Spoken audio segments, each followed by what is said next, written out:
अहमदनगर किला महाराष्ट्र के अहमदनगर शहर में स्थित अहमदनगर किला इस क्षेत्र के दुर्जय किलों में से एक माना जाता है। 1427 ईस्वी में मलिक अहमद निजाम शाह प्रथम द्वारा बनवाया गया। यह किला निजाम शाही राजवंश के मुख्यालय के रूप में कार्य करता था। निजाम शाहियों के बाद इस पर मुगलों, मराठों और अंग्रेज़ों का आधिपत्य रहा। यह किला आज न केवल इस पर कब्जा जमाने वाले राजवंशों के लिए ही नहीं, बल्कि इस देश के स्वतंत्रता संग्राम से इसके संबंध के लिए जाना जाता है। पंडित जवाहरलाल नेहरू, मौलाना अबुल कलाम आज़ाद, सरदार वल्लभ भाई पटेल, पंडित गोविंद बल्लभ पंत और आचार्य नरेंद्र देव जैसे महत्वपूर्ण स्वतंत्रता सेनानियों के यहाँ कैद किए जाने के कारण इस किले का स्वतंत्रता संग्राम की स्मृतियों में विशेष स्थान है। हमारे स्वतंत्रता संग्राम के ये महत्वपूर्ण नेता अंग्रेजी साम्राज्य की नींव हिला देने वाले 1942 के भारत छोड़ो आंदोलन की पूर्व संध्या पर बंदी बना लिए गए थे। अंग्रेजों द्वारा इन नेताओं को पकड़कर कारावास में डालने का उद्देश्य इस आंदोलन को बढ़ने से रोकना था। इन नेताओं को लीडर्स ब्लॉक नाम के किले के एक भाग में रखा गया था। कारागार के अभिलेखों में इस समय के दौरान स्वतंत्रता सेनानियों की गतिविधियों के विषय में विस्तृत जानकारी मिलती है।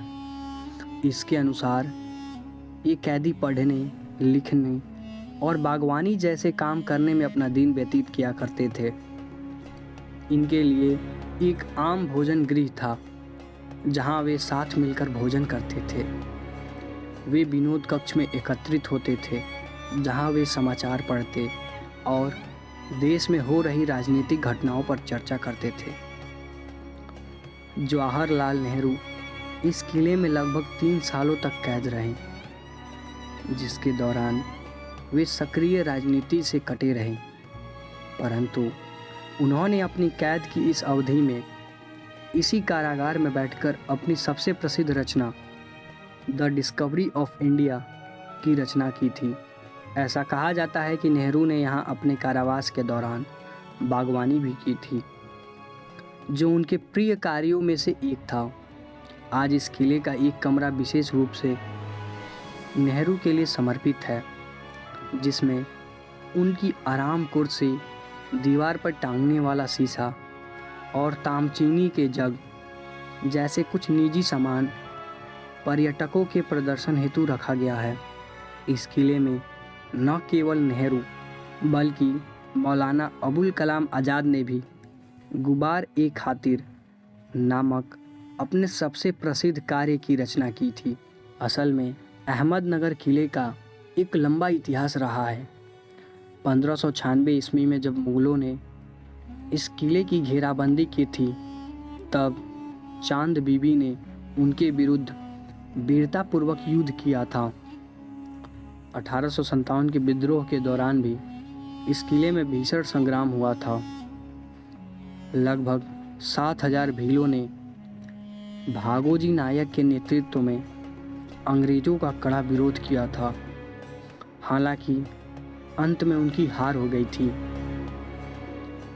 इस प्रकार अहमदनगर किले का इतिहास भाग्य के उलटफेर को दर्शाता है। यह एक समय पर दुर्जय सैन्य गढ़ था, जहां से इसके शासकों ने अपनी संप्रभुता और शक्ति की रक्षा की थी, जिसे बाद में एक आधुनिक देश की स्वतंत्रता और स्वामित्व के समर्थकों को कैद करने के लिए एक कारावास में बदल दिया गया था। प्रतिरोध की भावना ही वह धागा है जो इस किले के सदियों तक फैले इतिहास को पिरोए हुए हैं। आज इस किले को हमारे स्वतंत्रता संग्राम के मुख्य गढ़ों में से एक के रूप में देखा जाता है।